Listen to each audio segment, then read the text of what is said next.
This is Family Table TV. Nongeye kubaha ikaze inshuti bakunzi ba Family Table TV, nizere yuko mumeze neza mu rugo iwanyu, abagize umuryango mwese mukaba mwisanzuye, kandi naho bitagenda neza bijya bishoboka yuko abantu baba barakaranyije n'ibyo batumvikanyeho, ariko nta kindi kizana amahoro, umutekano, kwisanzura mu muryango uretse ikiganiro.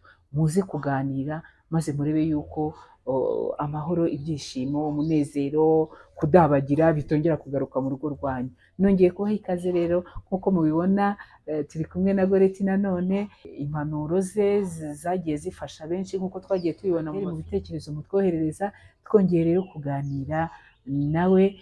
Goreti, tuguhaye ikaze. Murakoze cyane. Nkuko bisanzwe rero muzi yuko Goreti ni umukristo, reka rero tumuhe umwanya izo ngo zose, izishimye, zifite abarwayi, zifite ibibazo binyuranye, zose azishyire imbere y'Imana. Kadusenge, duce bugufi dusenge. Turagushima Imana, turagushima imitima iciye bugufi, turakwinze ngo ubanze utweze, udutunganye rwose. Buri wese ukwizeye muri kano kanya, buri wese uteze amatwi ya Family Table TV abashe kukwegera muri kano kanya, kandi akwegene nabe ari umugore n'abana barusheho guca bugufi Imana muri kano kanya. Twese ko turaje ngo tweze, dukuremo imyenda y'ibishwambagure, utwambike umwenda wishimiye ariko gukiranuka. Urakoze kandi kugiye kutwambika Mwami imbaraga kugira ngo tuneshe ibigeragezo. Ndakuzanira rero ingo zose ziri mu bigeragezo Mana, zirimo zitabanye neza, zashobora kuba ziri mu mutuku. Ndakwinze Mana ngo ikiganiro kibasige bafuye ahantu bageze ahandi, kandi ni ukuri nitwumva iyo nkuru tuzagushimira, kandi tuzi neza ko iyo bigenze neza Mwami n'abana babyungukiramo. Niyo mpamvu muri kano kanya twongeye kwinginga ngo Mwami, ubwo tugiye kwiga rero, reka abantu bige kandi Imana ni ukuri babashe gushyira mu bikorwa bayobowe nawe. Twese rero turiga, kandi uko tuganira niko ugenda utuganiriza. Reka rero tugutumire mu kiganiro kugira ngo ubane natwe, dushoboze kwiga kandi no gushyira mu bikorwa. Ni mu izina rya Yesu ryamaje, amen. Amen, amina. Uyu munsi rero nabahishiye iki? Uyu munsi tugiye kuganira ku kibazo gikomeye, ubutane muri iki gihe byabaye ibintu byoroshye, aho dusigaye tubona ingo zimaranye ukwezi, amezi atandatu n'ibyumweru, hari n'uwo bamaranye umunsi umwe, ijoro rimwe gusa, ngo harimo n'abamaranye n'umunsi umwe. Ibyo bintu rero ugasanga nyine nabyo ni ibintu bihangayikishije sosiyete. Ngira ngo twagiye tubivugaho kenshi yuko zimwe mu ngaruka z'amakimbirane akunze kuba mu rugo harimo n'ubutane. Uyu munsi rero nashatse ko tuganira ku ngaruka zabyo, ku ngaruka z'ubutane. Ese ibi bintu uko biba byabaye, gutandukana ko biba byabaye kubera impamvu zinyuranye, ese ingaruka ni izihe?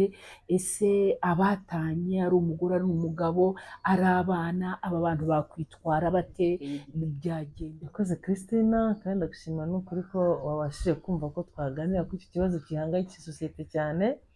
Ni ikibazo gikomeye kuko turimo turabona yuko ku ngo 100 ziba zashyingiranywe, byibuze 60 baba bashobora kuba bafite ibyago byo kuba bashobora gutandukana cyangwa bakabana mu makimbirane. Reka tuvuge ko muri abo 60%, niko kugenda mbibona bitewe n'ubushakashatsi ngenda nkora, ntabwo nabiburetse. Abo 60% arimo bakubwira ati reka tuzabana kuko nabyemeje. Ugasanga babanye batavugana, batarebana mu maso.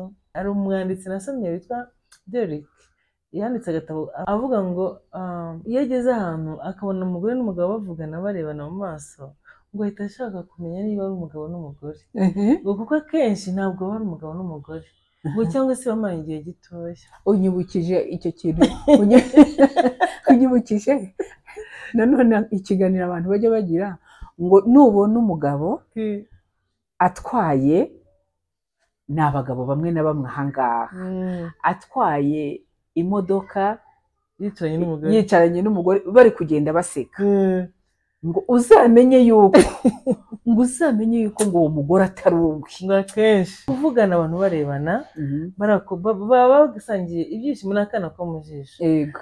Yaravuze rero ati nubasanga barimo kureba n'akana ko mu jisho bashobora kuba ari abafiyanse, bashobora kuba ari abantu bari donc mariye mu gihe gito gishize ariko bamaranye iminsi batangira guhishanya amaso. Urumva ni akantu gato nari mvuze kerekana ko ibibazo bitangira no mu mibanire n'utuntu duto twari dusanzwe tuzi ko tworoshye, reka da biba bikomeye. Abantu ntibagishaka kurebana, ntibagishaka kubana mu mwanya wa intimite cyangwa se kubana nk'umugore n'umugabo nk'uko babitangiye.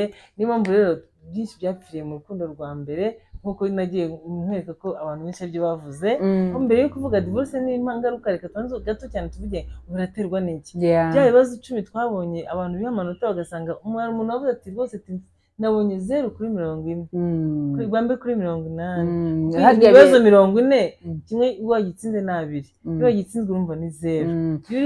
Abatwumva ongera ubasobanurire ibyo bibazo ni ibibafasha iki? Ibyo bibazo nibafasha kwisuzuma kureba umubano wabo, harimo urukundo rwa mbere, kwizera no kwiyemeza, harimo kureba niba bakijya imbere y'Imana bagasenga, kuko urwo n'umushinga w'Imana Kristo twabivuze. Umushinga w'Imana rero Satani arawurwanya kuva muri Edeni. Nimugirana amakimbirane ni ubuzima busanzwe, kuko turi mu isi n'ubuzima busanzwe. Nagira ngo mbabwire ngo nta bara ryacitse, kuko tutagiranye amakimbirane ntabwo twaba turi abantu. Rero ayo makimbirane mu rugo arahari kandi atuma mu buzima busanzwe, atuma abantu bahinduka bakagenda intambwe bageraho iyo bayakemuye neza. Kutumvikana bizana kumvikana ku kintu, noneho kigatuma mugira aho mugera. Ntabwo muguma ahantu hamwe. Sinavuga ngo makimbirane ngo tuyateze imbere, ariko tumenye ahubwo ko ari ubuzima busanzwe, kandi tumenye ko kuyakemura neza bizana ingaruka nziza. Mu gukemura amakimbirane nihuse hari ukwemeza kuvuga ati ndarugumamo tuyaganireho tu. Ubwo bahise hazamo ya ngingo yo kuvuga ngo ese muraganira umugabo n'umugore, muganira mwerekana ukuri mu rukundo no kumvikana mugamije kuyakemura neza. Ibiganiro rero ubwo bije nk'umuzi, iyo mwaganiriye birakemuka, iyo mutaganiriye biba ikibazo. Ikindi noneho rwa rukundo turarugarukaho mu rukundo no mu mahoro, rwa rukundo rurimo byose, kwihanganirana, kwizerana. Nk'uko tubona mu Bakorinto wa mbere igice cya 13, urukundo narahasubiye naje ndarira ndavuga ngo ariko mana ubu uzi ko turufite twasa n'utumana mu rugo. None ndangije Kristo akandi gatabo nahise mbyandika mu gatabo, iyo mbibonye nk'uko ko murumva ari Imana ishaka ko mbishyira ahantu nandi bakazabisoma. Nongera no gusoma noneho imbuto z'umwuka wera turi muri Bibiliya, ibyishimo, amahoro, urukundo, amahoro, ibyishimo, kwizera urimo no kwizerana, sibyo? Kwirinda. Abantu babuze kwirinda Kristo. Urabona umuntu atambutse hariya afite igituza akanihere ku bagore bagenzi banjye, ugahita uvuga ngo namuryamamo nkishima we. Abagabo nabo nibo dukunda kuvuga ngo bashikora n'amaxite menshi kubera kureba amaguru atukura n'ay'umuhondo n'ay'igikara yamaze kujya hanze, n'amabuno na nyashi, harya ngo bayita simbizi n'ukuri, ngo ni nyashi. Donc abantu barangajwe n'abo badafite. Icyo umuntu afite ugasanga ntabwo agikunze. Rwa rukundo rwa mbere rwaragiye, urashaka kurutatanya, hajemo noneho guhemuka. Byose biraza byiyongera, bigenda bivanamo urukundo, ahubwo bizana ya makimbirane aragenda agiye kuba mu mutuku. Noneho hajemo noneho sasa ikintu cyitwa ikigare. Hari umuntu wambwira ati ariko kuki mutagize icyambere? Ntitwagira icyambere tutavuze urukundo. Ati ikigare kirimo gusenya ingo, ati ntabwo ushobora kubyumva.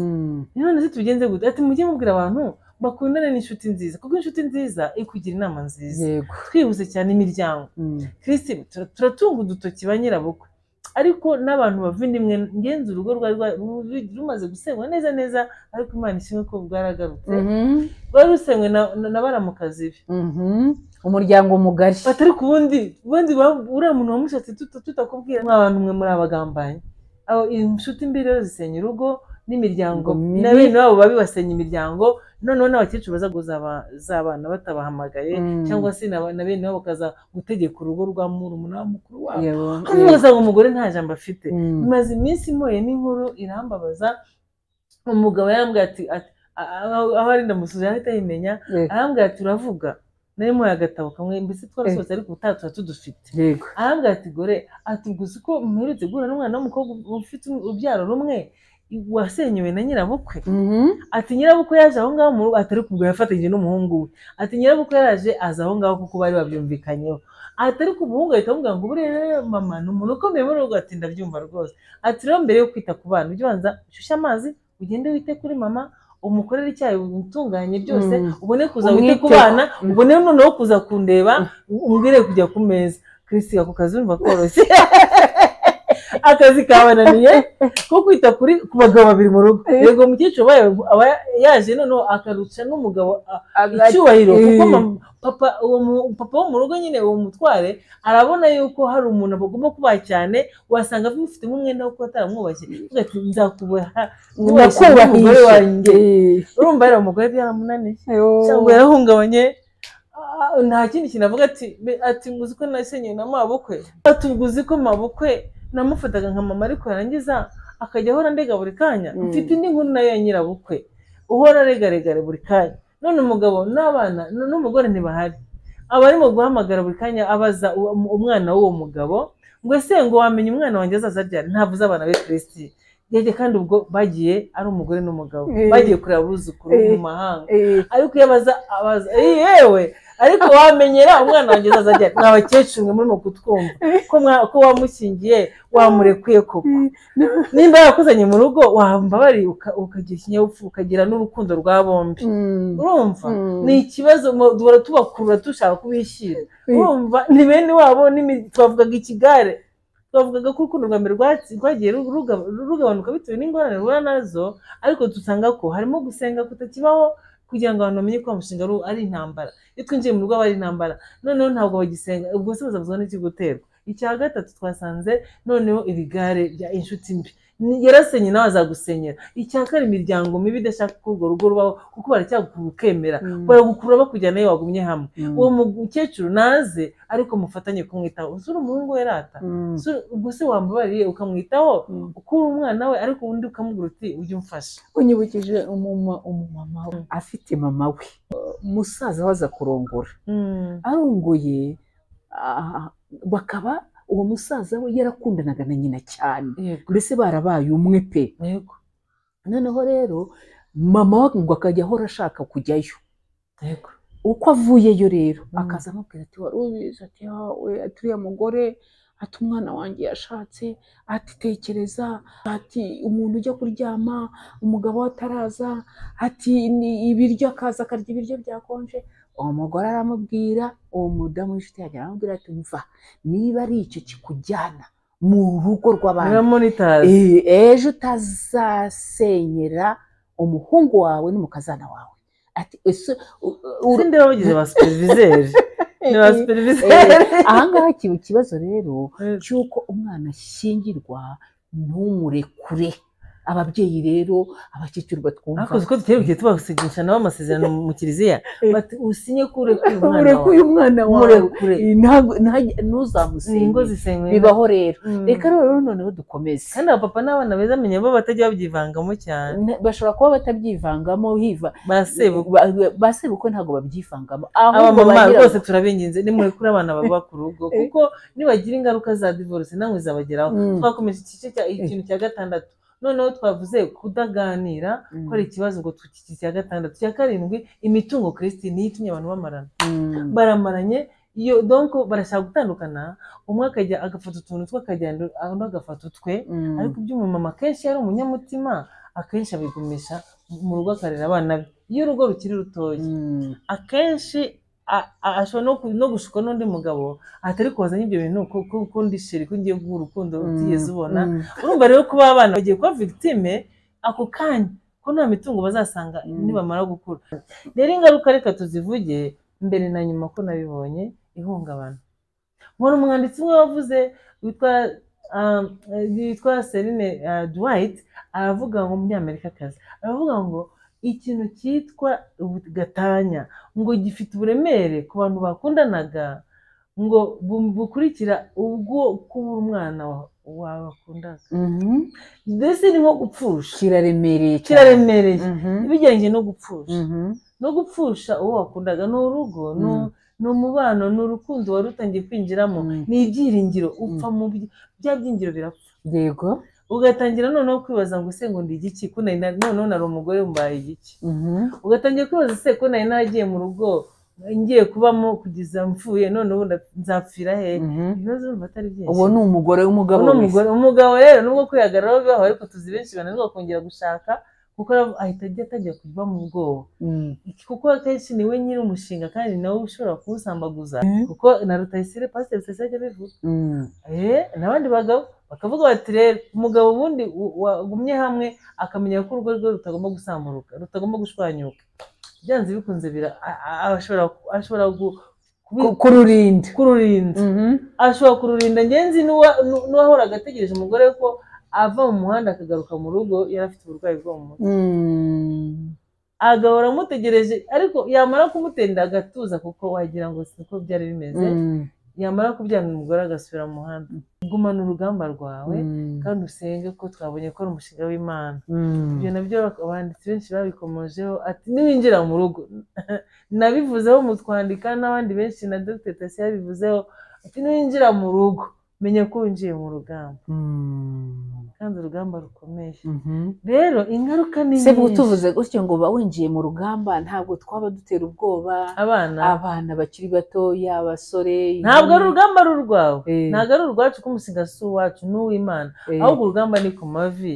no kurushaho kureba za nkingi twavugaga ko zikirimo turimo tudonko zigihari ahangaha ngira ngo hari tubabwiye tuti ni urugamba rw'urukundo urugamba rw'urukundo urugamba rwo kunesha urugamba rwo kunesha ibiza bishaka gusenya rwa rukundo za nshuti mbi kutizerana ahubwo nije kuba ndicaranye n'umuntu turimo gusangira twese turasabana turangiye dutangira gusangira kandi ari umugabo ufite umugore nanjye ndi umugore mbereka ndavuga nti buri umugore atungutse aha yahita agusamburiraho inzu ahatereka iyi restaurant yahita yisambura ahatereka dati turumvikana turakunda atuze sinanije kumuha message nige kumubwira ko mfite umuntu twicaranye umwanditsi w'udutabo urimo kunkuraho amakuru ati kandi ko twahise dusangira kugira ngo dusabane urumva ko guhana amakuru harimo kurinda kwa kwizerana nk'ubwo aramutse tuvuge ko yaje uwo mugore araje aramutunguye ntabyo ntiyamubwiye ko yicaranye n'umuntu barimo gusangira kandi ko barimo kuganira yashoboraga kuvuga ati burya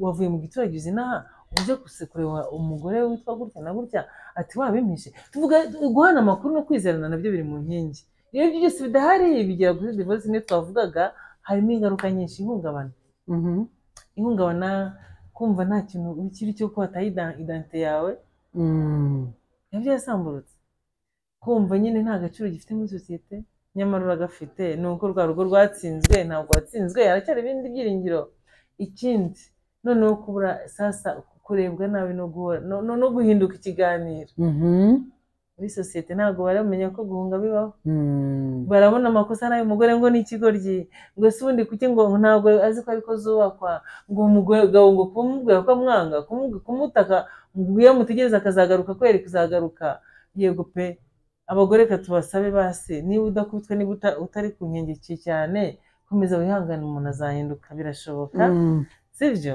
birashoboka wikurikira mu rukiko reka nyirarwo niba wari warushinze n'undi azaba ari ujyayo wowe ukomeze ube mu rugo rwawe ko warugezemo ni identite yawe ni agaciro kawe sibyo kugeza ubwo se yapfira muri urwo rugo warasohoka cyangwa ngo gupfa twavuze ko uramutse ufite ibya bimenyetso twavugaga urabyemerewe nko kuba udasinzira kuba wumva uhora wifuza gupfa wumva ubonye umuntu ukumva ufite ubwoba shaka umuganga akuganirize abaganirize ariko nibyangombwa urabona yuko noneho agufatiyeho icyuma cyangwa se ko yagihushije aho ngaho nakubwira iki kuko no guhunga birashoboka umuntu ashobora kuvuga ati ariko abangaba kuki bahengamiye ku bagore gusa nta bagabo bo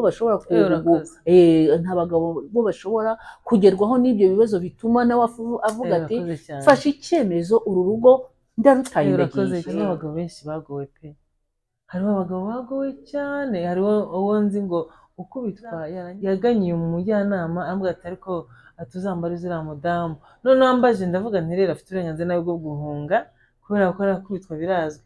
Nawe byo kurega ati njya kurega bakanseka, ati umuyobozi wo mu nzego z'ibanze ngo yaramubwiye ngo uramenye ahubwo ntuzagire uwo wibwira batazaguseka.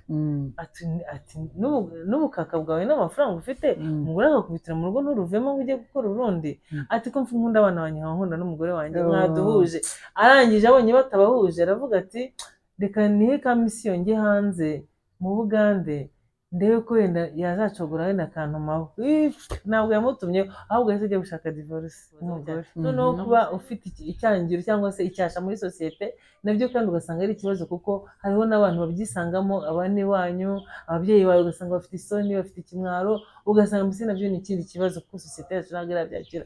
Noneho ku bukene nabyo bukugeraho, kuko ya mitungo wari ufite imyinshi wari warayishyize mu rugo wumva ko ari ugiye gusazira n'ibyingiro byawe byose. Noneho ibyo byose nabyo bigira ingaruka ku mikorere, kuko witekerezaho cyane ukitindaho ugasanga amarangamutima yaruse ibindi bintu wakabaye urimo, nko gukunda gukora no kwikonsantara cyangwa se gutekereza cyane, ugasanga uritekerezaho n'ibibazo byawe kuruta gutekereza ku byo wagabaye wabikora ngo bibemo.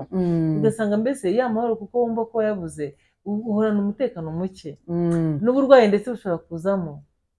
Yego, yes, ubukene n'uburwayi bishobora kuza ari ikibazo gikomeye cyane, ihungabana rihoraho no gutinya abantu, kubura icyizere mu bantu. Yego, kuko nanone kubabarira no kwizerwa cyangwa se no kwizerwa, ukumva ko nta muntu wakwizera nta n'uwo wakwizera. Noneho tugiye ku bana byo ni ibindi. Abana nabo baramwarwa, kugira abahungu n'abakobwa bavuga ati barambonera mu ndorerwamo ya papa na mama, nta n'umuntu uzanyizera. Abasore bwumire ku basore benda gushaka agagira ipfunwe n'isoni, avuga ati ubundi papa na mama ubu nzabakurayo ngo mbabwire ko mfite n'ubukwe. Hari igihe abibwira mama ko ari we wenda begeranye cyane, akaba amufasha akamuba hafi, ariko papa we ko yanze mama akamwungana n'abana. Ibyo bintu turimo turagenda tubibona cyane. Yego, ikindi kintu gikomeye kandi kinababaje ni uko nyine ejo hazaza ntabwo uhabona, kuko wumva yuko inkingi wari wamaze kwiterekaho zamaze gusenyuka. ubwo niba abana babuze za nkingi papa na mama, nawe ariko ntazo ugifite, nawe ntazo ugifite. Yego, kumva warasenyutse. Niba wenda ufite no kuba wanakoraga ukumva nta mitungo ko yaciwemo kabiri, cyangwa se nanone mutari mwanayigabana, nta burenganzira ufite ngo wajya muri banki. Urumva na banki se ubundi ubwo ndimo ndavuga hagati y'umuntu ko utari wabona n'icyangombwa, kwirukanka waragiye mu rugo ukaba mbese musa na muri separation mutari mwatandukana burundu, hari ingaruka zabyo na nyuma hari ingaruka zabyo. No kuba waburirwa icyizere nabyo, ndetse n'akazi kakabura nabyo birashoboka. Yego, noneho tugiye mu byo gusenga, kwizerwa nabyo ni ikibazo Kristi. Uzi ko abantu ba mbere badusenya cyangwa basenya abantu batandukanye ari abantu basenganaga, kuko bigirayo. Noneho yo sinavuze kubura inshuti. Uzi ko umuntu uzi ko kugira ngo uzabone abantu bagusura, abenshi twaraganira tuzi ko nta nshuti ngira, cyakora nimwikorere amatsinda yo gukizanya, mvura nkuvure. umuntu aba yarabaye igicibwa. Therapy, mvura nkuvure muzikore mwa abantu nk'aho muri, kuko ubuzima burakomeje. Urugo rwaratsinzwe ariko ntiwatsinzwe, urugo rwavuyeho ariko wowe uracyariho. Baho.